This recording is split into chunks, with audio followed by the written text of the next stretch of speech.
అందరికీ జై భీమ్. ప్రపంచ మేధావి, అణగారిన వర్గాల ఆశయ జ్యోతి, భారత రాజ్యాంగ నిర్మాత డాక్టర్ బిఆర్ అంబేద్కర్ గారి జయంతి సందర్భంగా ఆయనకు జోహార్లు తెలియచేస్తూ,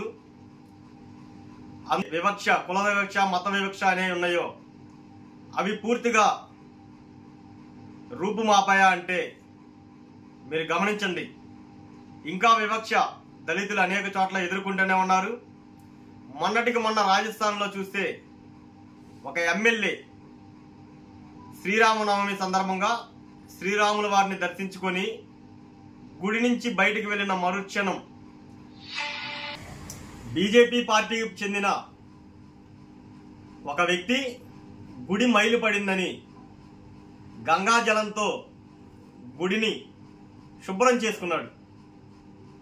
ఇలాంటి సంఘటనలు చూస్తుంటే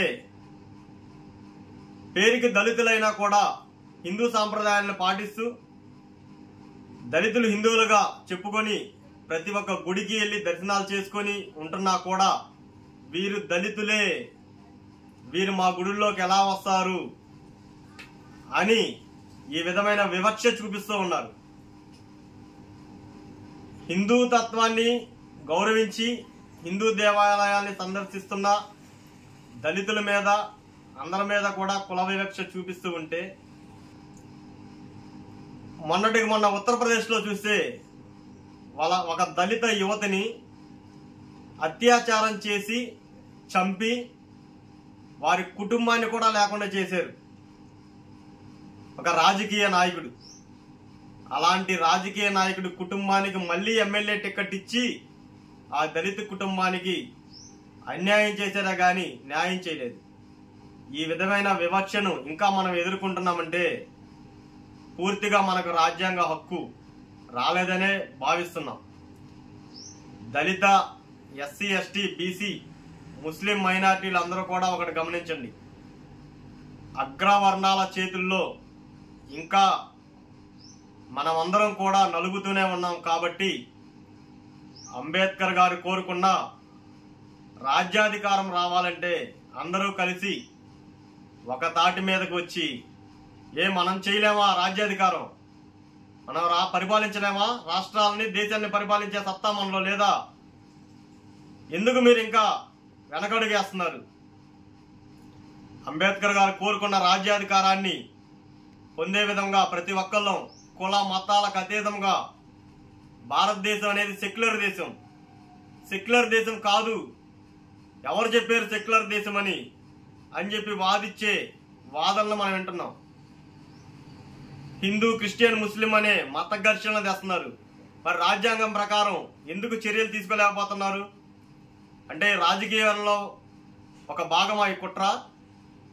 దీన్ని అంతటిని అంతమొందించాలంటే ఒకటే దీనికి పరిష్కారం. కుల మతాలకు అతీతంగా రాజ్యాంగాన్ని కాపాడుకునే విధముగా ప్రతి ఒక్కళ్ళు ముందుకొచ్చి రాజ్యాధికారం కోసం పోరాటం చేయాలని అందరినీ వేడుకుంటున్నాం. రండి, కలిసి పోరాడదాం అందరం. ఇలాంటి కులతత్వ, మతతత్వ విద్వేషాలను పారదోలాలంటే ఖచ్చితంగా మనకి రాజ్యాధికారం కావాల్సిందే. అందరం రాజ్యాధికారం కోసం పోరాటం చేయాలని మీరు ఒకసారి ఆలోచించండి. ఏ దేవుళ్ళు, ఏ దేవతలు చెప్పారు మా పేర్లు చెప్పుకొని కొట్లాడండి అని? ఈరోజు ఆ కొట్లాటల కారణంగా రాజ్యాంగాన్ని తుంగలో కలిపే ఆలోచనలో మన రాజకీయ నాయకులు పనిచేస్తున్నారు. ఒక్కసారి ప్రజలంతా ఆలోచించండి. కుల మతాలకు అతీతంగా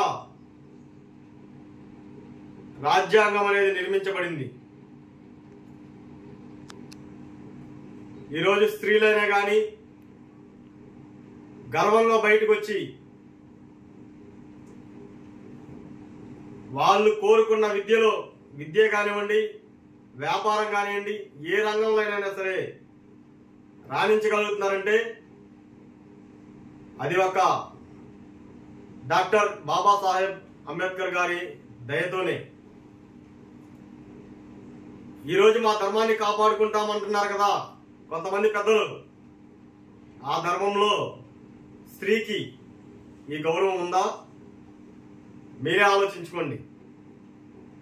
హిందూ, ముస్లిం, క్రిస్టియన్స్ అందరూ కూడా అన్నదమ్ముల్లాగా కలిసిమెలిసి తిరుగుతున్న దేశంలో ఈ యొక్క మత కలహాలు అనేవి ఎక్కువగా ఉన్నాయి. ఒకసారి అందరూ ఆలోచించండి.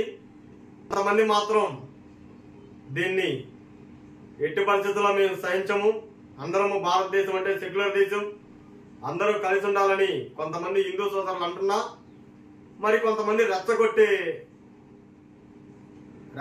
విధంగా వ్యవహరిస్తున్నారు. దీన్ని చూసి చూడనట్టు రాజకీయ నాయకులు కూడా వ్యవహరిస్తున్నారు. మత ఘర్షణలు వస్తుంటే రాజ్యాంగ పరంగా వాళ్ళని శిక్షించాలి కదా. ఎవరి మీద ఎటువంటి కేసులు కానీ ఏమీ లేవు, శిక్షలనే లేకుండా అసలు రాజ్యాంగాన్నే తీసి వాళ్ళ ధర్మశాస్త్రాలను అనుసరించి చేయాలనే ఉద్దేశంతో ఈ విధమైన రాజకీయాలను మానుకోవాలి. డాక్టర్ బిఆర్ అంబేద్కర్ గారు కోరుకున్న విధంగా ఎస్సీ, ఎస్టీ, బీసీ, ముస్లిం మైనారిటీలందరూ కూడా రాజ్యాధికారం కోసం పోరాడదాం రండి. భారతదేశం అంటే సెక్యులర్ దేశం. కుల మతాలకు అతీతంగా ప్రతి ఒక్కళ్ళు నా దేశం అని గర్వంగా చెప్పుకోగలిసిన దేశం భారతదేశం. అలాంటి భారతదేశంలో ఈరోజు జరుగుతున్న ఈ యొక్క కార్యక్రమం ఇవన్నీ చూస్తుంటే ఒకసారి దీని గురించి ప్రజలంతా ఆలోచించండి. ఇలాంటివన్నీ ఎంకరేజ్ చేయకుండా ఎమ్మెల్యేలకు, ఎంపీలకి లేదు, ఇక్కడ వాళ్ళే వివక్ష అనేది ఎదుర్కొంటున్నారు. సాధారణ ప్రజల పరిస్థితి ఏందో ఒకసారి ఆలోచించండి. అంబేద్కర్ గారు కోరుకున్న రాజ్యాధికారం కోసం అందరం కలిసిమెలిసి రాజ్యాధికారం వచ్చే వరకు పోరాడదాం.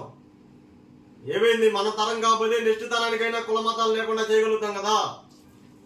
ఒకసారి ఆలోచించండి. అందరూ కాపాడుకోవాలా? రాజ్యాంగాన్ని కాపాడుకోవాలంటే రాజ్యాధికారం కావాలి. రాజ్యాధికారం వచ్చే విధంగా ప్రతి ఒక్కళ్ళు కలిసి రావాలని, కలిసికట్టుగా పోరాటం చేయాలని దళిత, బహుజన, విద్యార్థి, యువజన జాగృతి తరపున కోరుతున్నాం. జై భీమ్, జై హింద్.